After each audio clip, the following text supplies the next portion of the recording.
You're watching Beyond Markets, and welcome. I'm Kenneth Igbomor. On today's show, we'll find out about emerging trends in cybersecurity. You can join the conversation with the hashtag Beyond Markets, and you can also follow my handle at Kenneth Igbomor. Now, experts say recent data shows that there is a cyber attack every 39 seconds, with a growing shift towards emerging economies, with small businesses being a particular target. Vivienne Artz, the Global Chief Privacy Officer at Refinitiv, joins me to share some insight on the trends to watch out for and more. Thank you so much for joining me on the show today, Vivienne. I'd like to start with the trends that we're seeing. You know, from where you sit as the Global Chief Privacy Officer for Refinitiv. Let us know some of the trends that you are seeing, and what can we look out for? Absolutely. We see an awful lot of cybersecurity attacks, so an increasing number of cybersecurity attacks, and it's in the press all the time, whether it's your travel company, your health provider, financial institutions. We're seeing big companies and big names suffering significant data breaches and major cyber attacks. And the issue is that it isn't just the big companies that are vulnerable. In fact, the reality is that more than 60% of cyber attacks are aimed at small and medium enterprises. But perhaps it's worthwhile just taking a step back and looking at how cybersecurity attacks have evolved. So if you wind back to the 1990s, cybersecurity attacks were perpetrated by mostly individuals who were there to prove that they could hack into an organization or a government institution. And there was a lot of credibility that went with being a super hacker and being able to get into or break into an organization. And then in the turn of the millennium and about the 2000s, we saw that the cyber attacks were more focused on financial crime. So still a lot of individuals, but what they were really focusing on was the money element, making money from cyber attacks. And one of the challenges we have today is that actually there's been a big shift in where cyber attacks are coming from. So we've moved from, and still have, cyber attacks which are seeking financial gain, so basically financial crime. But we're also seeing an increase in hacktivism, nation-state threat, and also cyber terrorism. So for institutions out there, the attacks are coming from all over the place. It's like a virtual battlefield in terms of the cyber world. Very interesting breaking it down that way, looking at the evolution of how it is being. You mentioned the word there, hacktivism. I'd like you to shed more light on that and help the viewers better explain that. So hacktivism is like organizations such as Anonymous. They have a very specific agenda. It could be geopolitical. It's difficult sometimes to know what is on their mind, but they hack to promote their particular message. And as a result, it can be very difficult to defend against that. If you know where the attack comes from, you can better defend yourself. What's also interesting, of course, is that the threats of cybersecurity are not just external. One of the biggest areas of cyber threat is actually internal. And we estimate that about 30% of cyber breaches occur internally, and that's from employees. So in terms of employees, it could be that they're up to no good, but that's not too many employees, I hope. What is often the case is that employees are being targeted externally, or they are just exercising very poor cyber hygiene. So despite the fact employees might be trained on having secure passwords, making sure that information is kept secure, they're lazy. Their passwords are being shared. They put their passwords on a yellow post-it note near their desk so they can remember it. So the practices can be poor. But a big area where we are seeing growth is in relation to phishing. And a lot of employees are now being subjected to phishing attacks. So you'll be sitting at your desk and suddenly this urgent email comes in and it says, oh my goodness, you're late in paying all of these supplier invoices, and if you don't pay immediately and click on this link, you will be cut off from your electricity provider and all sorts. And you look at it and you think, oh my goodness, have we not paid our bills? And you click on the link, and when you do, you download malware. Or if you click on the link, they'll say, and you must put in your payment details here straight away so that you can continue to have provision from your critical service providers. And of course, you put in the payment details, and guess what? all that information gets hijacked. So it's a real challenge, but the internal threat is a very real one, and one that we need to work on with our staff to train them and also to support them. I hear you when you talk about the internal threats, but I would still like to go back a little to the activism you mentioned earlier and explained, because I'm seeing that it has wider implications when you look at cross-border. It has cross-border implications, in the way and manner in which you describe. Absolutely. The reality is that cybersecurity is a global and international threat. It is without boundaries. And that's why it's really important for countries across the world to be enhancing both their laws and their cooperation. And certainly from a privacy perspective, one of the important aspects of addressing cybersecurity issues is to ensure that we share the right sort of data so that we can be better informed about the threats heading toward us. So there is the African Union Convention on Data Protection and Cybersecurity that is currently being signed by different countries across Africa that is going to promote greater cooperation between those countries so that they can share critical data and hopefully be better prepared against these cyber attacks and threats that are coming from all directions. Yeah, because you can't underplay the importance of having a multi-stakeholder, approach in dealing with this issue, because we are seeing that it has implications, for international peace and security as well. Some of it is politically motivated, some of it is there for financial gain, and some of it is there to deliver a particular message or, as I said, in relation to terrorism. So multiple threats that organizations are having to deal with.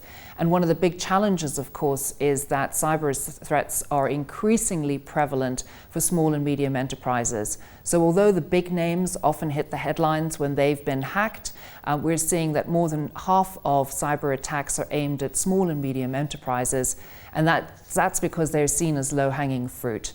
Because increasingly small and medium enterprises do not necessarily always have the most up-to-date software, the most up-to-date practices. They may think that they're below the radar in terms of being a target for cyber attacks, but actually they're increasingly vulnerable. And as I said, more attacks now against smaller and medium companies than large ones. All right, now let's get into just a subset of the whole conversation here, which is now data protection. I'd like to get more insight on the trends you are seeing on this particularly, and what is happening around with legislation across the continent on that. Well, Africa is moving quickly in relation to data protection. Here in South Africa, we have the PAPIA Act that's been in place for a while now. But almost half of African countries have now got data protection legislation. But data protection legislation is national legislation. And what's really important is that data protection legislation protects data, but also allows the sharing of important and critical data to safeguard citizens, and particularly in relation to the cyberspace, to help companies and to help governments and to help regulators in the fight against cybercrime as well as financial crime. So it's very encouraging to see that in Africa, 26 countries have got data protection laws. Globally, 2/3 of the world now has data protection laws. So citizens' data is being better protected across the world. Yeah, interesting to see that, because when you look at Africa as a continent, Africa has been touted as the poster child for mobile engagement, and how that is also driving a lot of innovation across the continent. Do you think the kind of threats we're seeing around cybersecurity and also challenges with data protection would impact Africa's drive? Oh, absolutely. It's been incredible to see the uptake of mobile and internet access across Africa. It's a huge enabling tool for the citizens in Africa, and it's a way of including a lot of citizens who live in remote places who don't have access to regular infrastructure. So, for example, with mobile payments on phones, you can make regular infrastructure. So, for example, with mobile payments on phones, you can make without having to visit a hospital. You can access education via your mobile phone as well. The challenge, of course, is that a huge number of cyber attacks are now being conducted via mobile apps, and particularly lifestyle apps. So apps that track how fast you're running or how many steps you're taking, music apps, apps that people like to have on their phone because they're helpful and they're fun and they help you to live a happy life. But the challenge is, of course, is that many apps are free and the level of data security for many of them is not quite what it should be. And as a result, it creates a tremendous vulnerability for those who are connected online. And we're seeing that being increasingly exploited, which is a challenge because Africa has shown such promise and is moving so quickly towards its adoption of digital. But with all of those opportunities comes risks. And it's not just for firms to secure their applications and the data that they hold, but I think it's also incumbent on citizens, each of them, to become a little bit more cyber savvy. So when you get those phishing emails, think, wow, I've just got an email that says I've won a prize, but I didn't actually enter a competition. Maybe I'll check the email address before I click on the link. And also improving password security, I think, is really, really important. Did you know that the most popular password is password? Which is crazy. And we should really be doing more to have sophisticated passwords that are memorable, but that are effective. All right, Vivienne, hold that thought for a bit. We'll take it. My guest today is Vivienne Artz. She's the Global Chief Privacy Officer at Refinitiv, and we're exploring cybersecurity trends, especially as it pertains to Africa. Vivienne, earlier on, we're talking about a lot of issues that we're seeing there, but I'd like to get to the issue around budgeting, how companies and even countries, are taking this as a serious threat and, putting the money to make things to help address some of the threats. It's a very good point to make. We're seeing a lot of investment in cybersecurity defenses, particularly in large companies across the world. But it is a very worrying trend that a lot of small and medium enterprises are not investing the money that they should in building up their cyber defenses. We're finding that particularly for small and medium enterprises, that many have a budget of less than 1%, which they've allocated towards cybersecurity. And for many organizations, they have allocated no budget whatsoever towards cybersecurity. That means, are they getting the patches they need to their software? Are they upgrading? And do they have the right malware to defend their infrastructure from cyber attacks? Yeah, because when you look at the issue of cybersecurity, even data protection, it's like trying to hit a moving target, because once you try to get one area sorted, the threat kind of evolves to another area. Are we seeing that proactive engagement from all the stakeholders involved in checking the threats, from policymakers to even companies? Actually, I love the way you say that it is a moving target and it's evolving so very, very quickly. And I think therein lies the challenge for firms when they're trying to address cybersecurity risks, because the cybersecurity attacks are evolving. The way in which they are delivered is evolving very, very quickly. But what we are seeing is a response from regulators and legislators. So we're seeing an increase in data protection laws, which of course includes the principle of ensuring the security of personal data. And what we're also seeing is that more than 72% of countries in the world now have cybersecurity laws as well.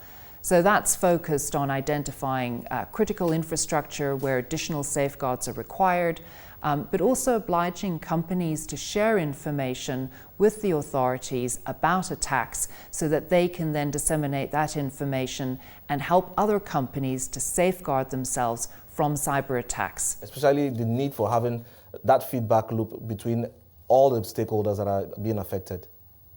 Absolutely, and the feedback loop is essential, not only between the private sector and their regulators, but also between companies within the private sector. So if you've been subject to a particular attack or type of attack, it's really important that you're able to share the details of that with fellow companies so that they can put up their defenses and hopefully not suffer the same fate that you have done. Absolutely, data sharing is critical. All right, I understand that you were recently at the Data Protection Summit in Dakar in Senegal, and I would like to get some key takeaways from the engagements from that whole discussions there. Oh, thank you. Yes, it was a really excellent event. And we had representation from across the different African countries. There was a lot of talk about the Africa Free Trade Agreement and a lot of agreement that we do need to continue to develop the privacy laws across Africa, but that we must make sure that when we're developing the privacy laws across Africa, that we're not leading to localization of data, that we're not putting up barriers to the sharing of data, but rather there's the creation of protection of data, or protections for personal data, but that also allows the safe sharing of data across the African continent. So it was a very informative and interesting event, again, a focus on health data, financial inclusion, and also drone technology. So looking at the increasing and growing trends, and of course, cybersecurity as well. It's interesting to have the legislative bit of things checked, but also I think what is also important is the fact that we need to also monitor the regulations as well as the compliance levels from all the parties involved. You know, what's your take on this? One of the challenges I think we have is that each jurisdiction creates a privacy law that suits them. But the focus on international collaboration is growing, but we're not fully there yet.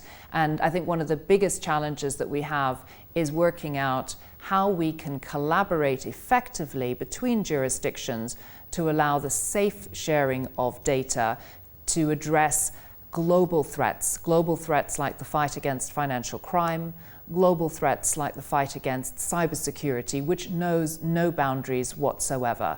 So while we can protect information at a national level, we also need to be able to share information at an international level safely and securely. And that means that the regulators need to come together to find a basis for sharing, both between the public sector and the private sector, so that can be done effectively and safely.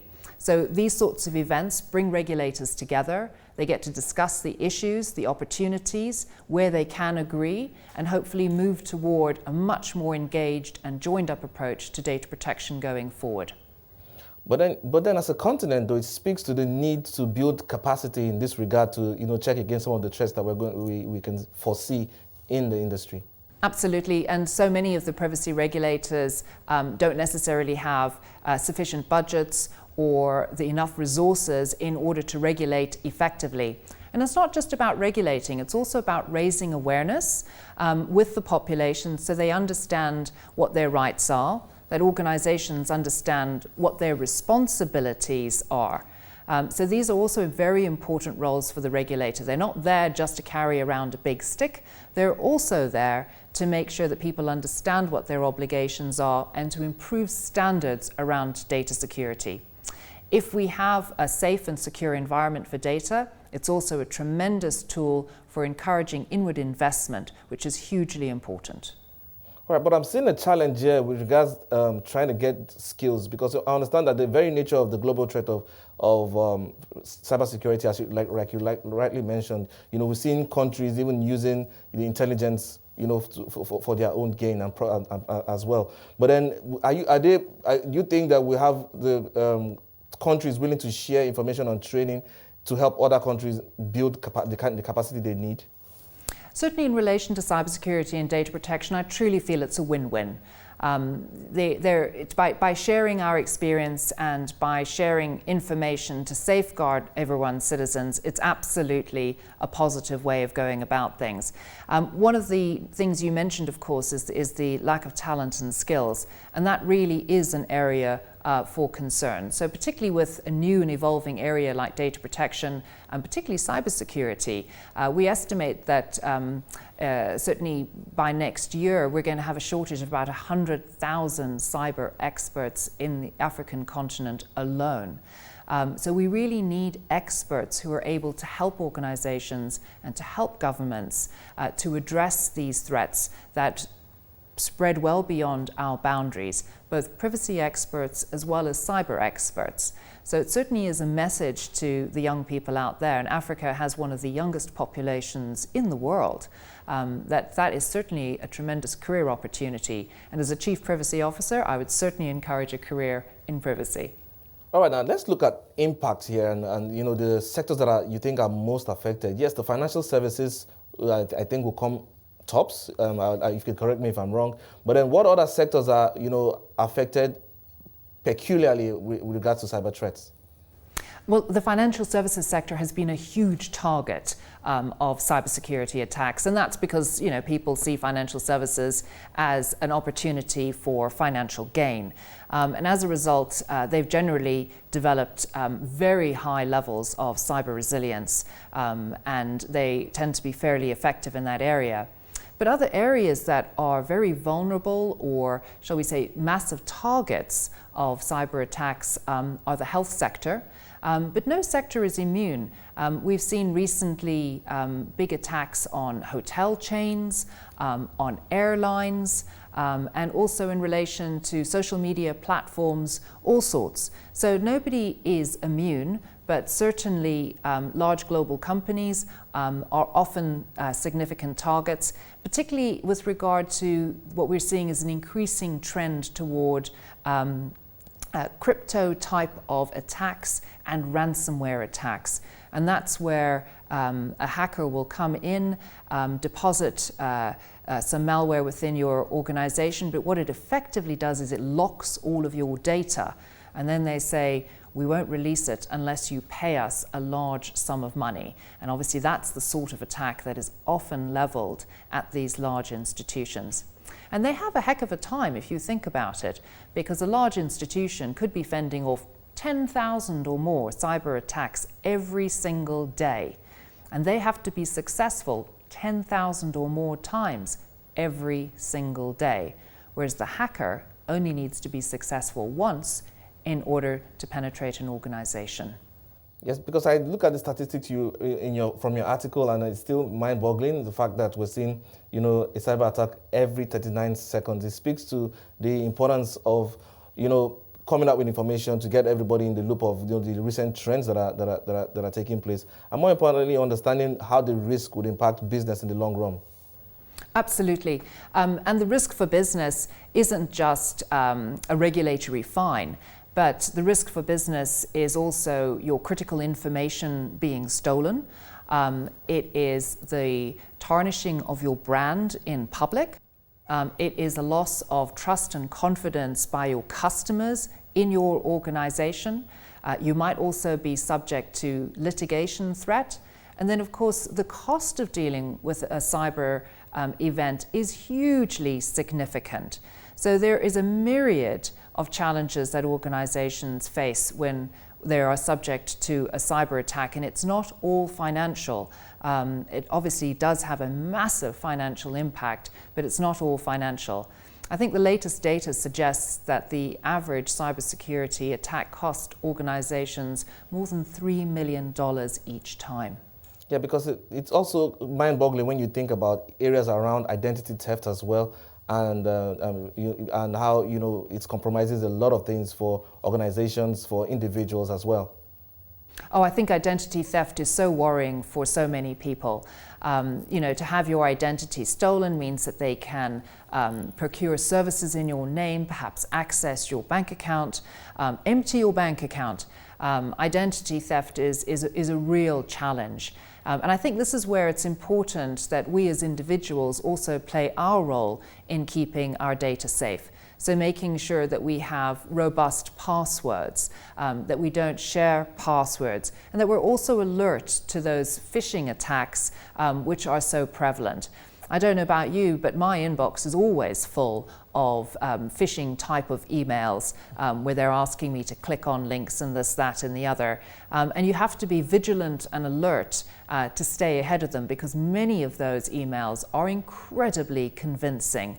And so I think it's a huge education challenge with the public, so that they can also help safeguard their data in this world where cyber attacks are increasingly prevalent, and they have such an impact both for individuals personally, but also for corporations. All right, then. Thank you so much for your time today, Vivienne. Very insightful conversation we've had. I've been speaking to Vivienne Artz. She's the Global Chief Privacy Officer at Refinitiv.